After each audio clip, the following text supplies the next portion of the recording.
I saw a thing the other day, and they face swapped Dr. Evil, I think, with Arnold Schwarzenegger. Oh my fucking god! They use that AI shit to make that scene. Arnold Schwarzenegger like fits it perfectly, and it's the voice too. It's the deep fake voice that and so it's Arnold delivering the lines with Arnold's face, but on Dr. Evil's body, and it's the whole scene where Scott is meeting Mini-Me, and there's that whole rivalry. And I think Scott is Sylvester Stallone, and Mini-Me is, of course, just a smaller version of Arnold Schwarzenegger. That's hilarious. That shit was great. Those movies I loved a lot. The Austin Powers movies, especially the first one when it came out, and the second one. Mike was great. One of the underestimated movies he ever did was My Fiance is an Axe Murderer. I haven't seen. So I Married an Axe Murderer. So I Married an Axe Murderer. That was like when he was the father telling his son with the big head to move from the TV, and your head, it moved. It's like Sputnik. Like Scottish accent. He's screaming. Yeah, that's where he came up with a couple of his characters. You can see in that a couple of characters he'd use later on in Austin Powers. Yeah, absolutely. Yeah. And it's a good movie. It's literally a guy who's married a woman, and it's like there's always these hints that, and it didn't rely on him, right? Like like the police captain who kept wanting to pretend he's a badass and asking if he did okay. Like, I'm going to fire you. You're done here. And he goes, was that too hard? Was that too difficult? You know what I mean? Like, there's a whole bunch of characters in that movie that just made it perfect. Everyone. That's a fun movie. Yeah. It's got like a cool finale at the end. So I Married an Axe Murderer. I haven't seen I've only seen it once or twice. And I love it. It's a long time ago. That dad thing was watching the Bay City Rollers. And I had that memorized in that script. Like, that was awesome. But yeah, again, Mike Myers made money and got a little chubby and doesn't do anything anymore. You know what I mean? Well, he kept trying, but they failed. Like he did that. He did the Indian one. Yeah, the Love Guru. Yeah. He kept going and he kept making silly things, but they kept failing. He recently did something with multiple characters. Like he's still trying to do the same shit. Yeah. It's I think on Netflix maybe. I just don't think anybody watched it. You know, it's not funny anymore because he's really, really old. He doesn't look the same anymore. You got to keep it up, bro. I'm tired of remakes too. I'm tired of just rehashing, rebooting, remaking. I'd like to see a new story. I'm kind of curious on the new Blade that's coming out because I like the actor they chose. I'm gonna watch the new Blade. I'm a Wesley fan though, right? So I haven't seen the old Blade. You haven't? What? No, I've never seen Blade. All right, so how is that possible?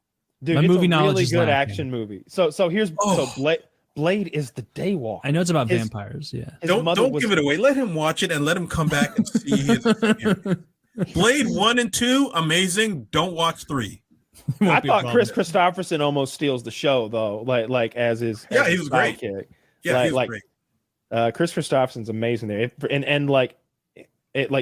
I don't think I knew that he was a country singer at the time. Like I knew him from he Blade. Was huge back in the day. Yeah. Well, I'm, a long time.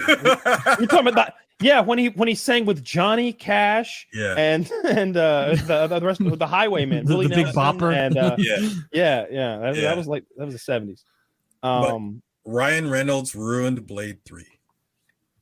It became Ryan Reynolds, another guy who can only play Ryan Reynolds in different costumes. Why did they cast him? It was a studio thing. That was silly. Yeah, have you heard Ryan Reynolds talk about the production of that film and what Wesley Snipes is like? Yeah, because Wesley Snipes knew it was going to fail. So he said, "Yeah, go ahead." They asked him. They said, "What was it like working with Wesley Snipes?" He said, "What's that?" On Blade 3, Wesley Snipes. What was it like working with him? I've actually never worked with Wesley Snipes. I've never met him. I've only met Blade. I've only met Blade, and Blade, and he is terrible to work with. Yeah, really?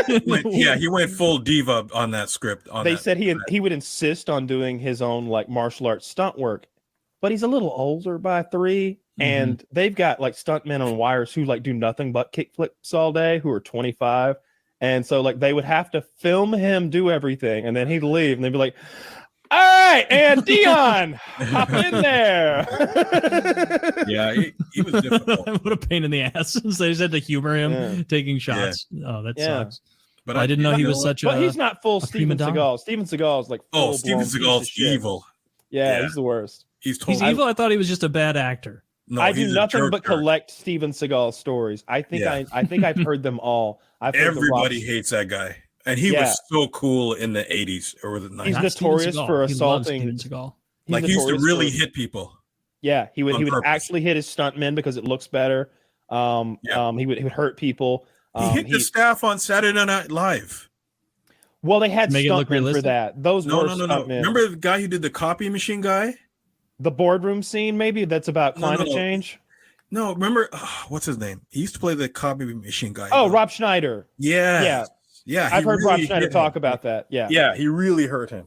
Like, well, Rob Schneider's a little like bitch boy, so it wouldn't take much. And Steven Seagal's 6'4", and he can throw anybody around. So, but he should be throwing anybody around is the problem.